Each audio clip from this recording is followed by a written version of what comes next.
অনেকেই একটা জিনিস মনে করে আমার পার্টনার যেরকমই হোক না কেন আমি ওকে আমার ভালোবাসা দিয়ে আমার যত্ন দিয়ে চেঞ্জ করে ফেলবো। ও যত খারাপই হোক না কেন আমি ওকে আমার ভালোবাসায় ঠিকই বদলে দিতে পারবো। এটা হচ্ছে সবথেকে ভুল একটা ধারণা।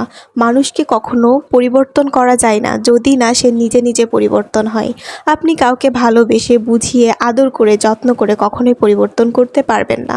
হয়তো কিছুদিনের জন্য সে মুখোশের আড়ালে থাকবে, মুখোশ পরে আপনার সামনে ভালো সাজার চেষ্টা করবে, কিন্তু দিন শেষে সে ভেতরের মানুষটাই থেকে যাবে।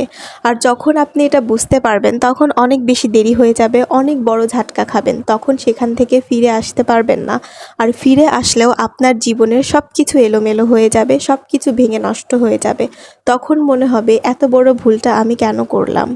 আমাদের ইসলামেও কিন্তু কোথাও বলা নেই যে তুমি একটা অমুসলিমকে বিয়ে করে মুসলিম করো বা একটা বাজে মানুষকে বিয়ে করে সুন্দর করার চেষ্টা করো, কখনোই না। একজন অঈমানদারকে বিয়ে করে ইমানদার বানানোর চেষ্টা করো না। বলা আছে তুমি নিজে ইমানদার, একজন ইমানদারকে বিয়ে করো, একজন সৎ জীবনসঙ্গীকে খুঁজে নাও, সৎ কাউকে ভালোবাসো, সৎ কাউকে বিয়ে করো।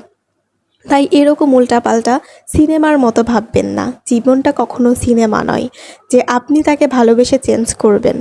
যখন আপনি একজন নেশাখোর পার্টনারকে বেছে নেবেন ভালোবেসে, তার অভিনয় দেখে যে আমি তাকে ভালো করব, সে কিন্তু কখনোই ভালো হবে না, উল্টো আপনার জীবনটাকে নরক বানিয়ে দেবে। হয়তো আপনি পরিবারের বাইরে গিয়ে তাকে বিয়ে করে নিলেন, ভাবলেন যে আমি কিছুদিন তার সাথে সংসার করলে সে পুরো চেঞ্জ হয়ে যাবে, তখন আমি আমার বাবা মার সামনে, আমার পুরো ফ্যামিলির সামনে তাকে প্রেজেন্ট করতে পারবো আর বলতে পারবো তোমরা ভুল ছিলে, দেখো আমি ঠিক। কিন্তু দেখবেন একটা সময় আপনি সংসার করতে করতে কিছুদিন পরে আপনার হাজব্যান্ডের আচরণ এতটা খারাপ হবে, মারধর শুরু করবে, নেশার জন্য খুবই খারাপ ব্যবহার শুরু করবে। তখন কিন্তু আপনি আপনার ফ্যামিলির কাছে ফিরে যেতে লজ্জা পাবেন যে কি করলাম আমি, কোথায় ফিরে যাব, কাকে আমি মুখ দেখাবো। তাই এরকম উল্টাপাল্টা চিন্তা কখনোই করবেন না। কাউকে কখনো বোঝাতে যাবেন না। যার মনের মধ্যে যেটা চলে সে সেটা নিয়েই বেঁচে থাকে, তাকে চেঞ্জ করা যায় না, ভালো খারাপটা বোঝানো যায় না। প্রত্যেকটা মানুষ তার নিজস্ব সব কিছু নিয়েই বাঁচে, আপনি চাইলে তাকে চেঞ্জ করতে পারবেন না।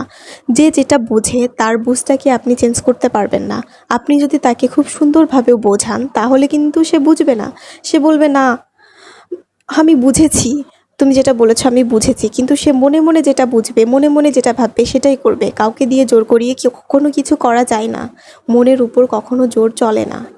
তুমি যদি কাউকে বোঝাও যে এটা খারাপ এটা ভালো, তুমি এটা এইভাবে না এইভাবে করো, সে হয়তো মাথা নাড়বে, চুপ থাকবে, কিন্তু সে সেটা করবে না, মনে মনেই থাকবে। তার মনের মধ্যে যেটা চলবে সে সেটাই করবে।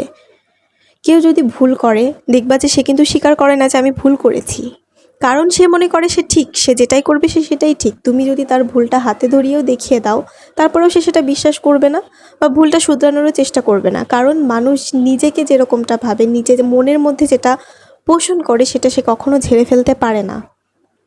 তুমি চাইলেই তার মনের ভাবকে পরিবর্তন করতে পারবা না। তুমি তাকে যতই বোঝাও না কেন সে কখনো শুধরাবে না।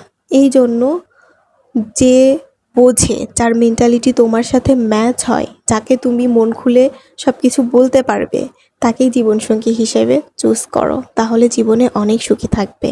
কারণ মানুষকে কখনো পরিবর্তন করা যায় না যদি না সে নিজে পরিবর্তন হতে চায়।